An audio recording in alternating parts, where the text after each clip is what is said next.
ไปอันนี้ไล่มือของอะไรเงี้ยเธอบอกว่าอะไรไม่ได้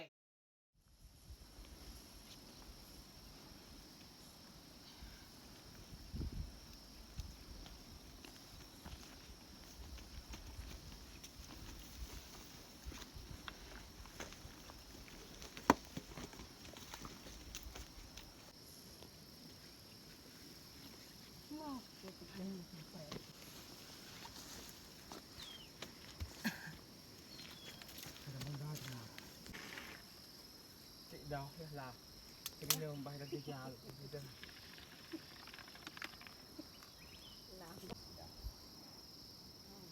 กราบสบายดีเบิร์ดสู่คู่สู่คนที่เขามาเบิ่งมาชมสองของเฮาสำหรับวันนี้พวกเฮากับเข้าไฮคือเก่าเข้าไฮไหมคือตอนนี้พวกเฮากับย่างมาหอดเที่ยงไฮแล้วย่างขึ้นจากบ้านหอดเที่ยงนี่กับใช้เวลาการย่างนี่ได้ประมาณ30กว่านาทีแล้วสำหรับวันนี้เนี่ยเป็นวันทำอิฐหรือว่าวันแรกที่เรามาเก็บเกี่ยวเข้าไฮที่นี้แล้วโอเคแต่ทุกคนติดตามเบิ้งติดตามชมกับพวกเราได้ใน1 วันวันนี้ของตาก็จะพวกเฮาก็สิเริ่มออกจากเทียงเริ่มเข้าไปเกี่ยวเขาหรือว่าไปตั้งเจ้าแม่บอนที่เฮาเก็บเกี่ยวเขาให้อยู่นี้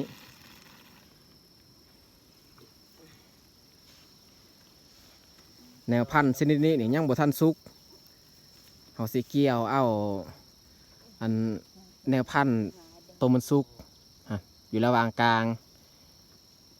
อันนี้แนวพันธุ์ที่มันสุกเฮาปลูกไว้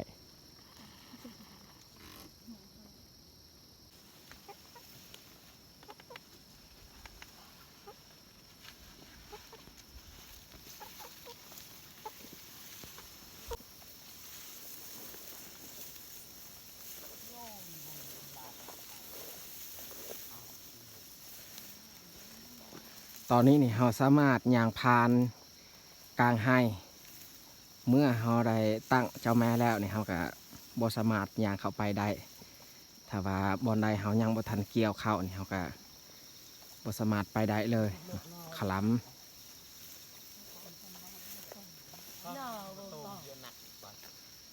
แต่เราสิเลือกเบิ่ง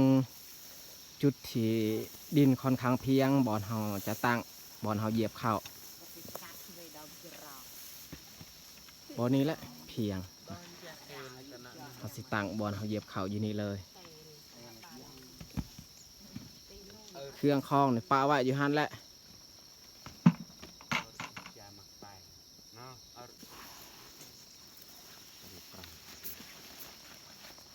อาตวังมันเลยนึงอาลักเดบาว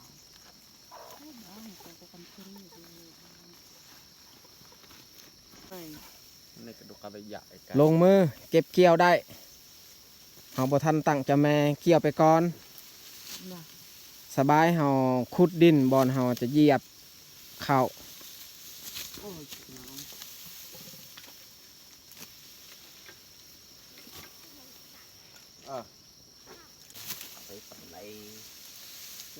กัดตรงตมาตวังนู่นเจรารา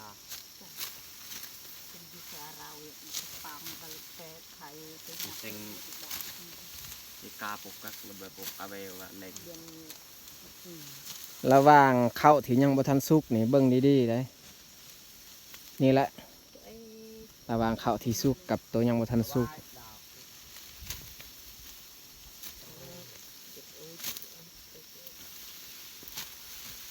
คอยว่างคอยปะมันล่นง่าย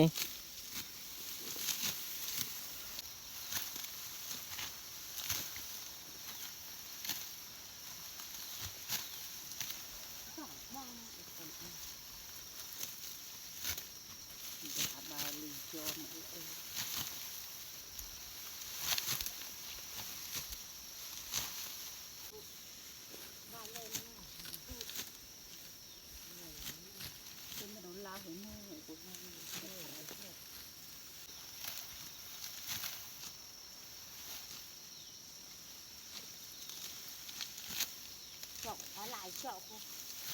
เร่คนสั่งมันหนัก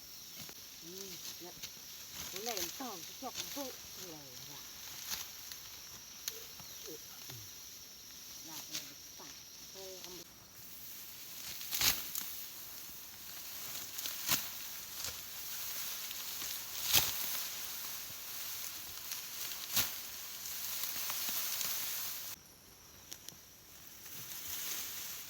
tôm nó vô à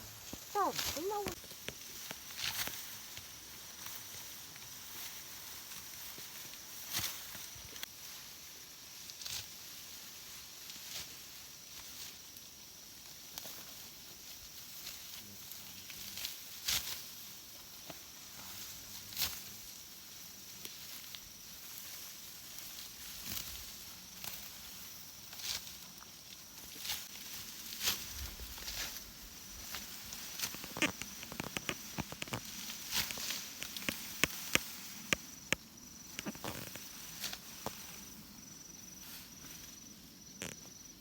ต้นข้าวอยู่นี่นี่เคี้ยว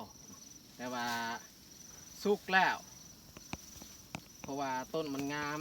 ใบมันยังเคี้ยวดีถ้าว่าบอนแบบว่าต้นบ่ค่อยงามพันใดมันก็เลื่องแล้วแต่ว่าบนนี้นี่มันงามมันก็เลยเคี้ยวใบของมัน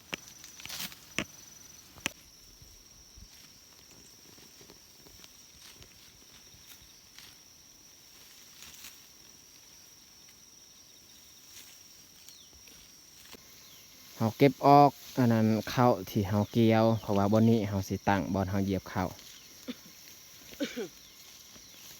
ครับ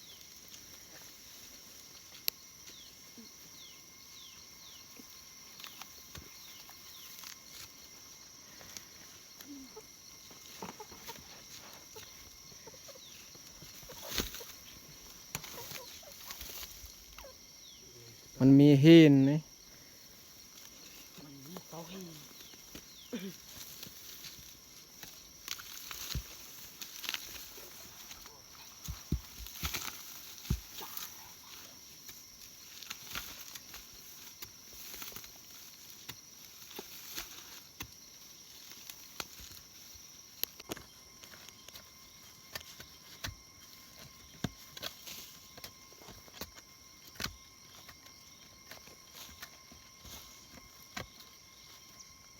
ก้อนหินใหญ่อยู่นี่นี่ก้อนหินลายนี่เอาครึ่งออก6-7ก้อนหิน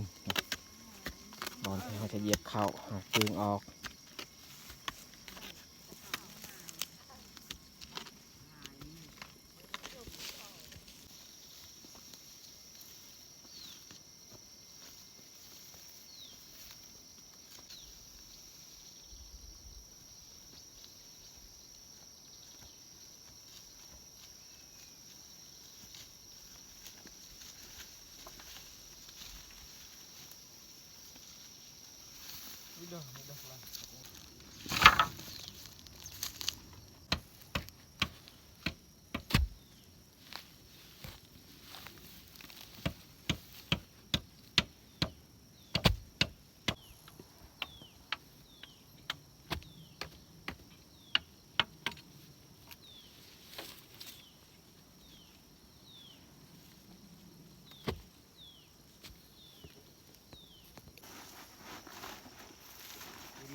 ฝนห้าม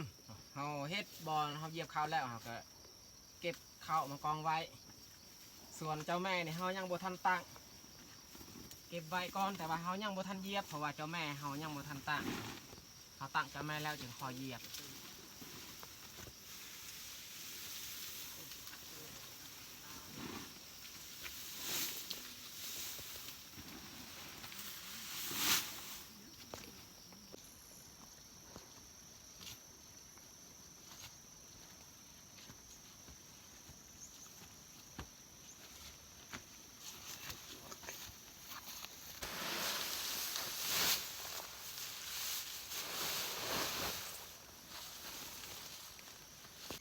สอนดาวสอนดาวดูกูยอสกับมันต้องเกรง เขาที่พวกเฮาเก็บมากองไว้อยู่นี้เฮาเก็บยังบ่ทันเบิดเพราะว่า ไอ้ที่จอด เฮาเบิ่งคืนท้องฟ้ามันมีแสงแดดส่องมาก็เลยปะไว้ ถ้าว่าฝนตกเฮาเก็บเบิดเลยมากองไว้อยู่นี่ โย่ไก่ไอ้ แม้แต่เฮาสิตั้งเจ้าแม่ก่อนแล้วจึงคอยเหยียบเขาอันนี้บอนที่เฮาจะตั้ง ก็ เจ้า ป่า แม่ ก็ก็ทหารเรา เอาเข้า3ต้นมามัดใส่กัน คือกันกับโตให้ไก่บ้านฮั่นพิธีการเฮ็ดก็แบบเดียวกัน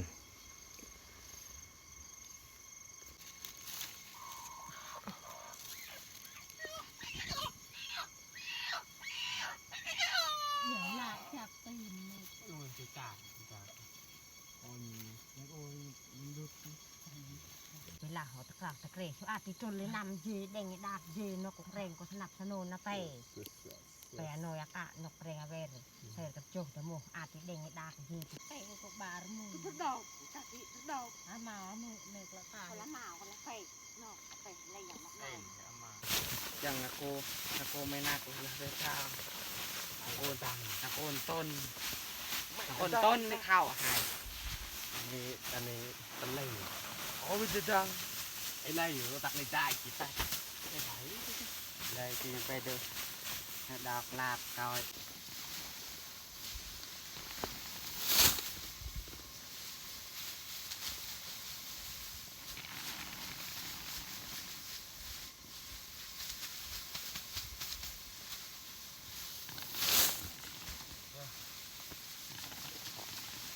คนชูตุยะพระ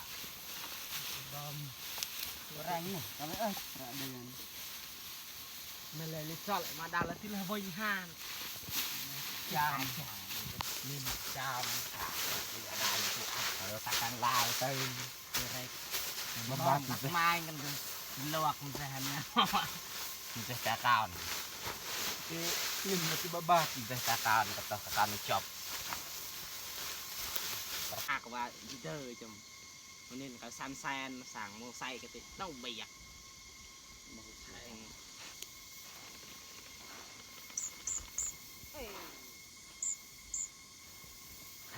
ไปอันนี้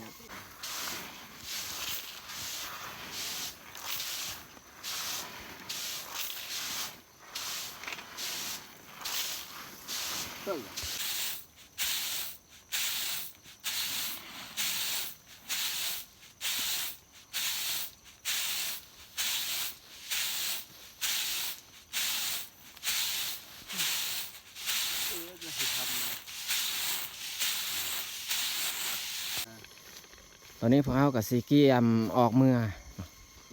สำหรับผลงานวันนี้นี่เราได้ข้าว1 กระสอบ2 กระสอบ3 กระสอบกับตัวนั้นแล้วก็กระพาอีกกระพานี่เต็มส่วนกระพานั้นโบเต็ม บริลิโยรุคนไร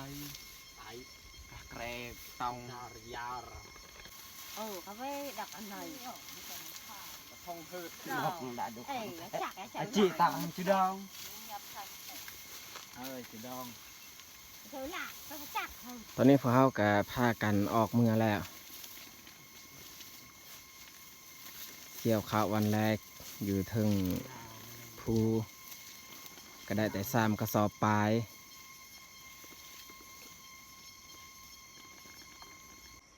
เฮามาเกี่ยวข้าวให้มือทำอิฐอยู่นี่นี่คอยบ่ได้เจ๊ข้าวเนาะมี3 คนบ่ได้เจ๊ข้าวคอยแม่และก็น้องแยก เพราะว่าเขานี่เฮาได้บ่หลายเนาะได้บ่หลายก็กลับไปตัวเปล่าให้แต่น้องๆเขาเจ๊ถ้าว่าเฮาได้หลายเฮาก็เจ๊คือกันเนาะ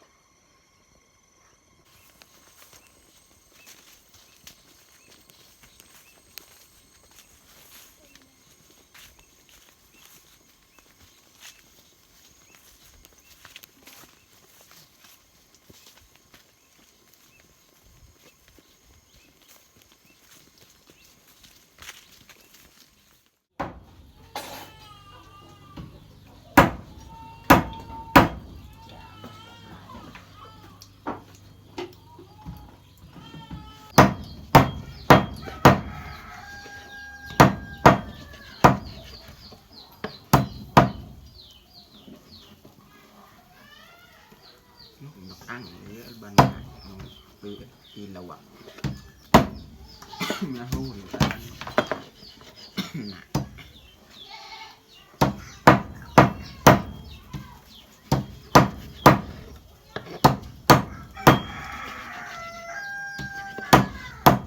lời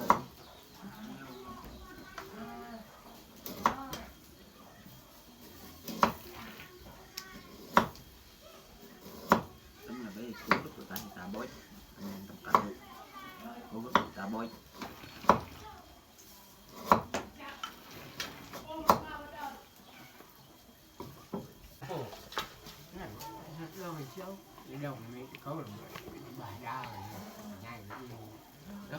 ta hôi cái lưỡi bơn cả đầu một cái đầu đi chậm đông nó đây nhớ nhưng chậm nó đèn xe rồi mới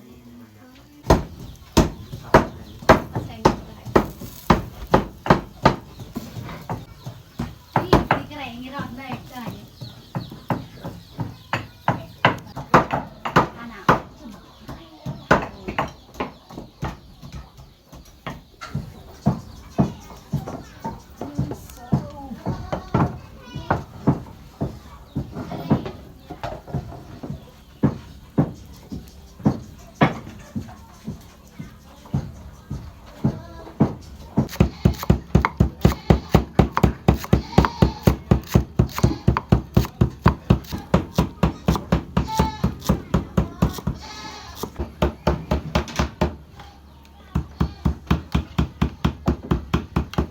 bao nhiêu hình phun treo sẽ chăm ăn xin theo pin on kia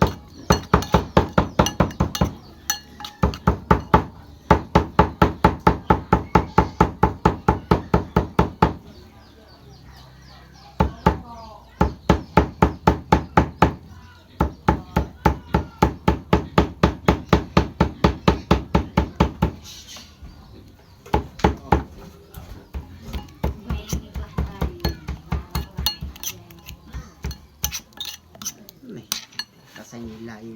xanh cái biển đi đâu cả ngày có hai chị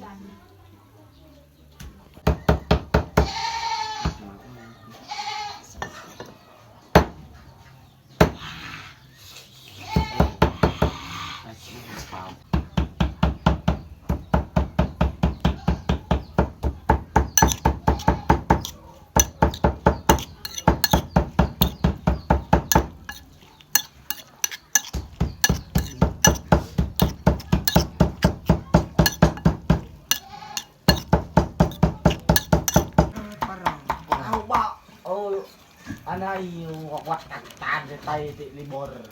anh này bảo lâu ngày bên bảo anh đi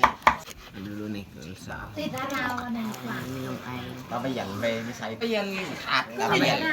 bây giờ cái dần niệm thế nào ta nào cái Quý ảo nên được hài thuộc cha rạc có dần.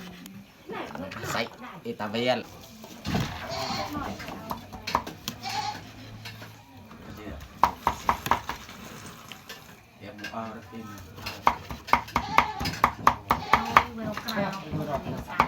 đó tay ngon yang mau kawan kawan di bon ti mau aku kau nek kadang pret mencoba sap bang kes kadang anh lại cắt thương ăn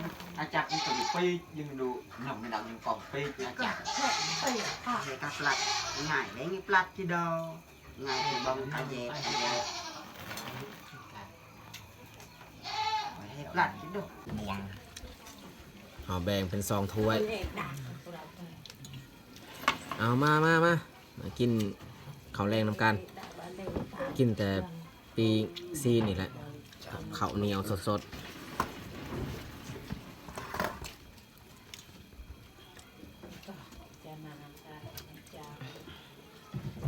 เลิกการนกดังตา Anh này chọc say cho này không. Còn ở đâu có dân gặp tìm rồi. Dạo này đâu có phải chừng mi đây ăn đây.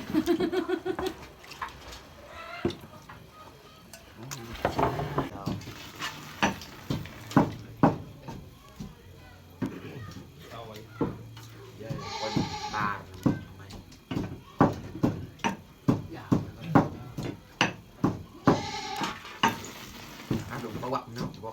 cả người đầu bên mấy ngọn Ô cả cái mồi. dân có dây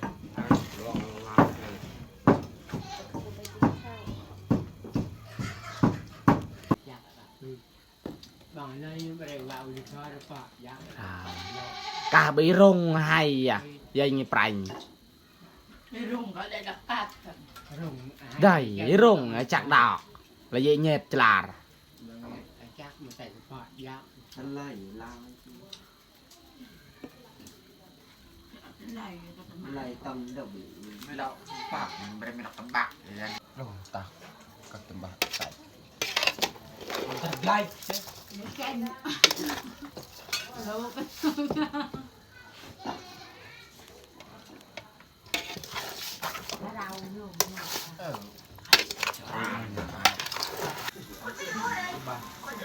chứ bạn đào sai mình nó chỉ là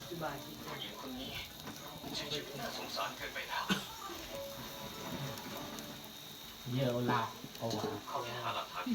chào giờ là cái đi chưa mua queo lắm tay chào